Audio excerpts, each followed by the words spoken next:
Okay guys, I'm Lee Previs, and this is the Madness Ride.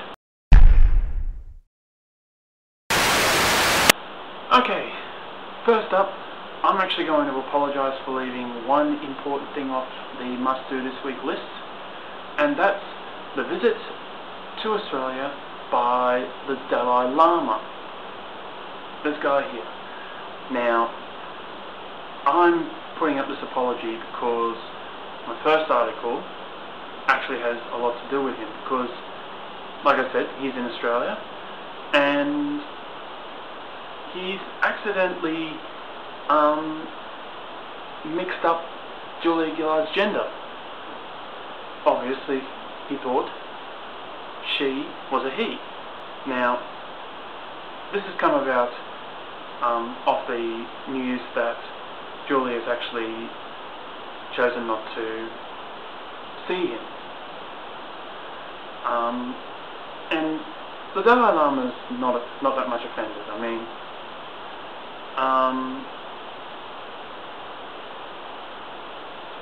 as he said, if your Prime Minister has some kind of spiritual interest, then of course my meeting would be useful. Obviously, Julia Gillard does not have any spiritual interest in the Dalai Lama. And as she put it, there was no need for her to meet the Tibetan spiritual leader. Quoting from the article here. Alright, but obviously Australian politics hasn't quite sunk into Tibet, because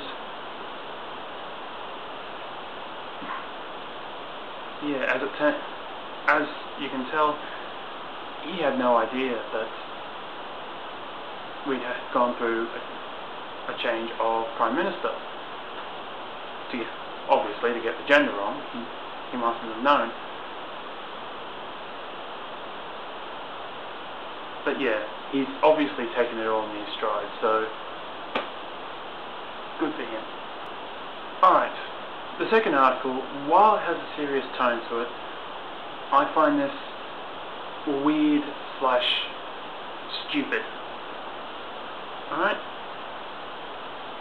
Basically, a court has overturned a conviction of a man charged with raping an unconscious drunk woman. Now, the reason behind that is because he believes that simply because she was drunk doesn't mean she didn't want to have sex. Now,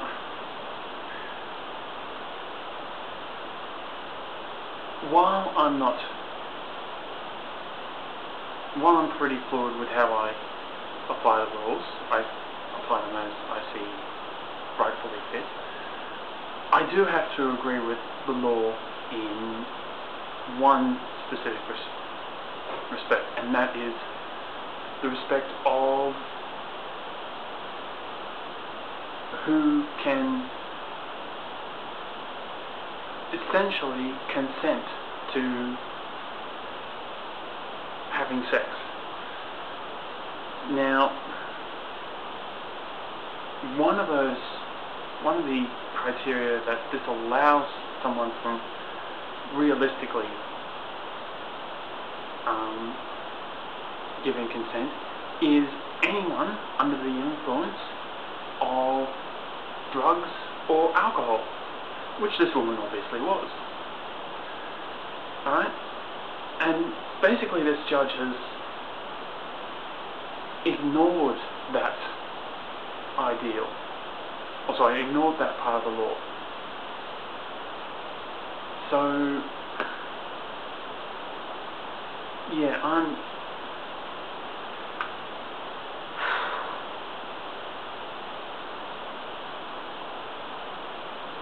I really do question how the law's been applied in this respect, because obviously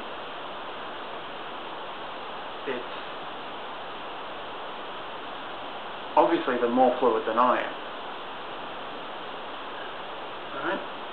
But as a result of the judge's ruling, the accused, Thomas Getachew, has been granted a fresh trial. But unfortunately, 10 to 1 guess, the jury is going to say the same thing. Alright? She was drunk, possibly unconscious, well, definitely unconscious. Alright? She was in no fit state to give consent.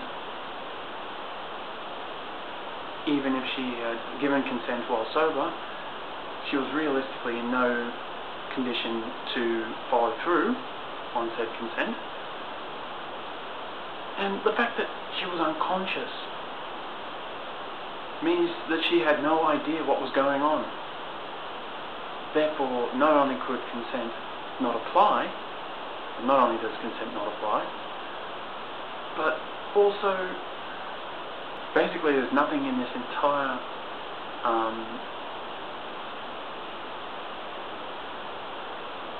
case which allows Mr. Getachew any leniency or clemency from the original decision. Essentially, he did rape her. And that's all there is.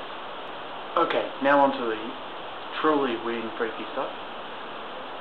And keeping with the law, a Danish woman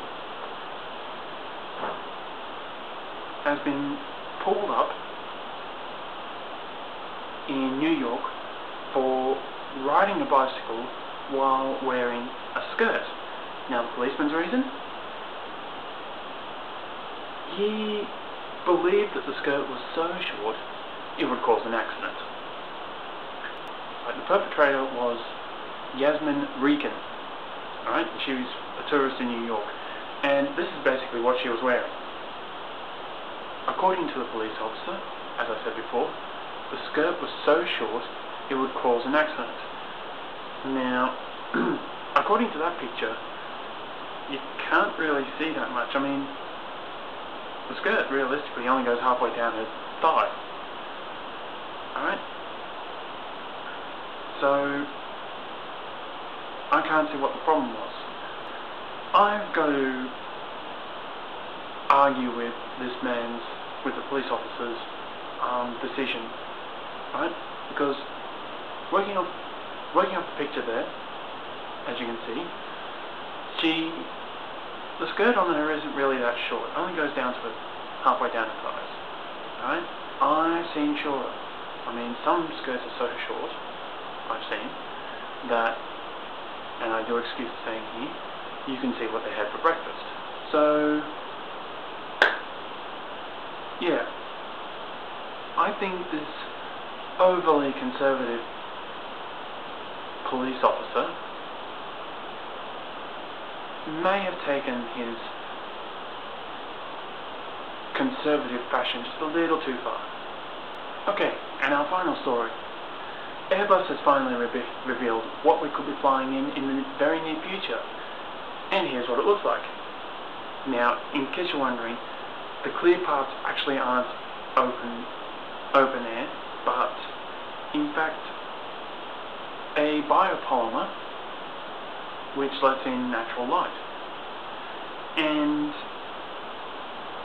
the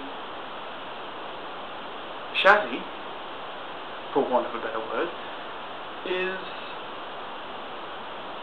probably a carbon structure, a carbon skeleton, which kind of has the same structure as a bird's skeleton. So this would be fairly interesting to see. Now, along with the obviously fairly clear plane body, the seats will swivel to take in or shield out the sunlight, and also holographic gaming displays. So, this is interesting. This is extraordinarily interesting what they've brought up here. I mean, here we have basically a bird-like plane with internal holographic systems. So, yeah, this would be interesting. Airbus aren't planning to release it any time before the year 2050, which, given the ash cloud over Chile and Australia and basically half of the southern hemisphere, might be a good idea. Might be a good thing. I've got a couple of questions for you guys today. Alright, and if you want to answer either of them, just leave them in the comment section below. Now, the first one is, do you think it's rape if the accused has sex with someone who's intoxicated? It's a fair question. And the second one is, how short is too short? And I'm talking about skirts here. Now, if you want a little bit of extra resource for this article, I'm putting up an old article which I found last week, and decided against putting in last week's Madness Ride, just to help you out a little bit more, alright, and help you make your decision. So that'll be on the Facebook page, if you want to have something extra to look at, and note the links down below the Facebook page, along with everything else. So leave your comments below. Okay, so that's this week's Madness Ride. My name's Leeway Travis, and I'll see you all on Friday for Vent.